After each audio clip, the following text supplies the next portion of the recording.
Welcome back, everyone. Okay, so think back for a second to being a kid, right? You're eagerly scanning that class list, taped to the school door, crossing your fingers, just hoping to see if you got into the same section as your best friend. Today, we're going to put on our data detective hats and unpack the absolutely fascinating macro story hidden within that exact type of document. A simple school class roster. I mean, most of us just scan these lists to find our own names or our kids' names, and then we just move on. But if you actually stop and look a bit closer, these documents reveal the massive, breathing architecture of an entire educational community. So in this explainer, we're going to explore exactly how a school meticulously structures its environment before that very first bell even rings. Let's dive right into this official release from the FEU Diliman Basic Education Department. This is essentially them laying the groundwork for school year 2026 to 2027. It's the very foundation of their basic education program. A massive administrative undertaking kicks off right here, serving as the gateway to understanding what is, honestly, a super complex logistical puzzle. I mean, it takes an incredible amount of coordination to organize hundreds of students and faculty members like this. Here's our quick roadmap for today. First, preparing for SY 2026-2027. Second, character and virtue naming. Third, by the numbers. And finally, number 4, meet the frontliners. All right, let's jump into Section 1, preparing for SY 2026-2027, a real-time snapshot. Now, the absolutely crucial point here is that this isn't just some arbitrary data dump. This is a precise, real-time logistical update captured exactly at 5 p.m. on July 15th, 2026. And that timestamp? It's incredibly telling. It really creates the sense of behind-the-scenes urgency right before the school year kicks off. At exactly 5 p.m., the admin offices are likely wrapping up their day, hitting save and print on the absolute latest batch of enrollments. It proves that class sizes and compositions are living, breathing metrics. They're constantly shifting right up until those doors actually open. Basically, we're looking at a snapshot of a moving target. And the scope of this snapshot? It covers exactly 9 distinct grade levels. We're talking spanning all the way from kindergarten up through the foundational years of grade school and stretching right into junior high school up to grade 8. Just try to imagine the sheer developmental leap from, learning your ABCs all the way to prepping for high school, and all of that is being managed under one unified operational umbrella. Organizing the curriculum, the physical space, and the teaching staff for 9 completely different stages of childhood development is a staggering logistical undertaking. Every single level carries its own totally distinct set of needs. Moving on to Section 2, character and virtue naming, the values journey of a student. Okay, notice how the grade school sections aren't just lettered A, B, or C, and they aren't just given random colors either. Actually, they are purposefully named after foundational moral virtues. Just look at this progression.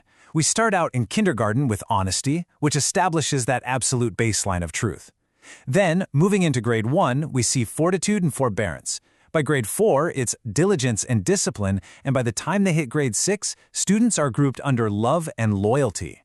What this means is that every single time a student writes their section name on a worksheet or a teacher addresses the class, these specific virtues are being subconsciously reinforced. It is literally a built-in character curriculum. Pretty brilliant, right?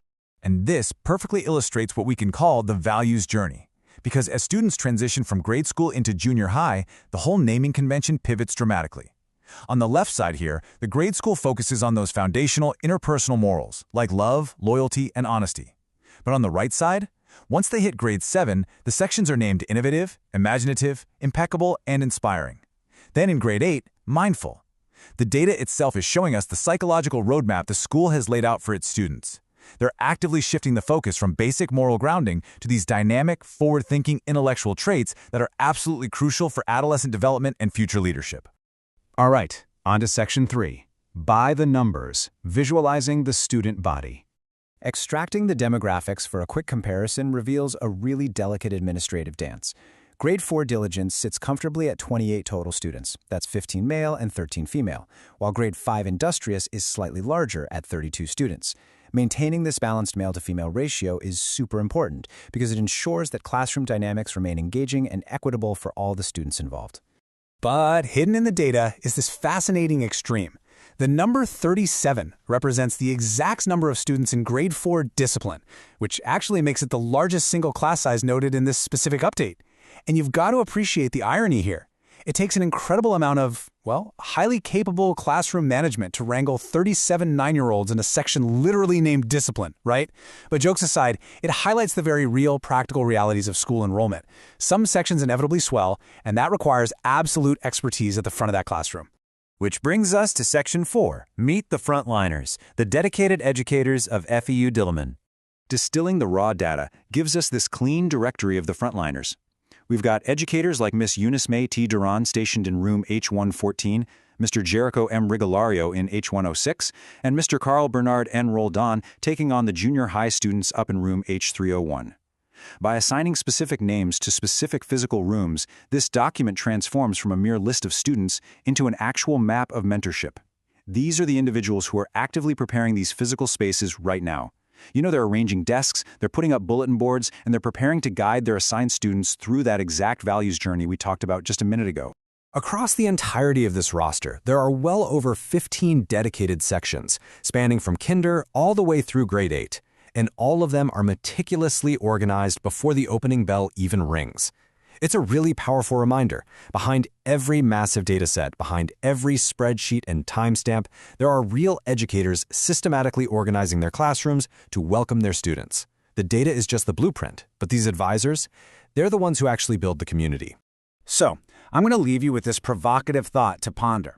As the doors open for school year 2026 to 2027, how will this careful architecture, this really deliberate pairing of moral virtues, forward-thinking traits, and precise logistics ultimately shape the leaders of tomorrow? The next time you glance at a simple class list, I hope you remember the incredible architecture hiding just beneath the surface.